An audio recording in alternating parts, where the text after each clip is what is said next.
অভিযোগ সংশ্লিষ্ট ব্যক্তি মিসেস তৌফিকা আফতাব ওরফে তৌফিকা করিম এর নামে মোট 59,23,64,000 টাকা মূল্যের সম্পদ অর্জনের তথ্যাদি পাওয়া যায়। উক্ত সম্পদের বিপরীতে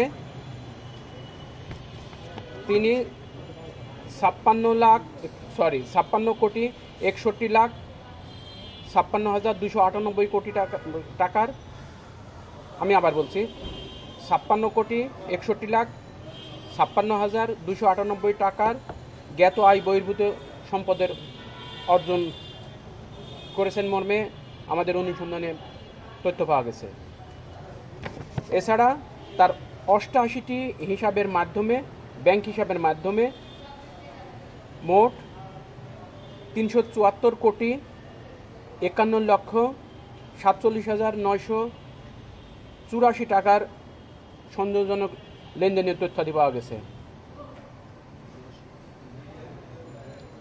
আর্থিক লেনদেন সহ তার এই অবৈধ জ্ঞাত আয় বহির্ভূত সম্পদ অর্জন, অবৈধ সম্পদ স্থানান্তর, হস্তান্তর, রূপান্তর করে মানি লন্ডারিং প্রতিরোধ আইন 2012-এর 4-2 ও 4-3 ধারায় শাস্তিযোগ্য অপরাধ করেছেন মর্মে উল্লেখ করে তথ্য অনুসন্ধানকারী টিম অভিযোগ সংশ্লিষ্ট তৌফিকা আফতাব ওরফে তৌফিকা করিমের বিরুদ্ধে দুর্নীতি দমন কমিশন আইন 2004 এর 27-1 ধারায়, মানি লন্ডারিং প্রতিরোধ আইন 2012 সংশ্লিষ্ট ধারায় কমিশন একটি মামলা রুজুর সিদ্ধান্ত নিয়েছে। অবৈধ সম্পদ কত?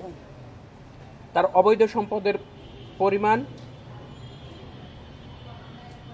জ্ঞাত আয় বহির্ভূত সম্পদ 56,61,56,298 টাকা, আর 88টি ব্যাংক হিসাবের মাধ্যমে তিনি সন্দেহজনক লেনদেন করেছেন 374,51,47,984 টাকা। কে?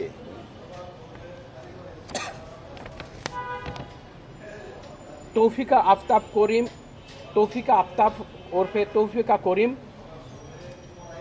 তার পরিচয় যেটা দেয়া আছে MA করিম, স্বামী আফতাবুল ইসলাম, বাড়ি number 196, block B, Safwan road, Bashundhara আবাসিক এলাকা, ঢাকা। আমি এর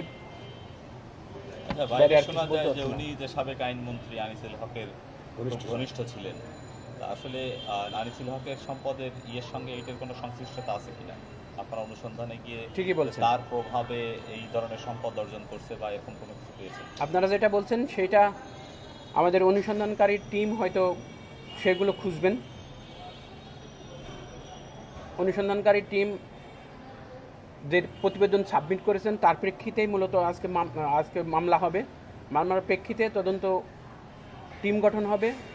তদন্ত কর্মকর্তা তদন্তকালে অন্য কারো সংশ্লিষ্টতা পেলে তাকেও এই মামলার সাথে অন্তর্ভুক্ত করবে।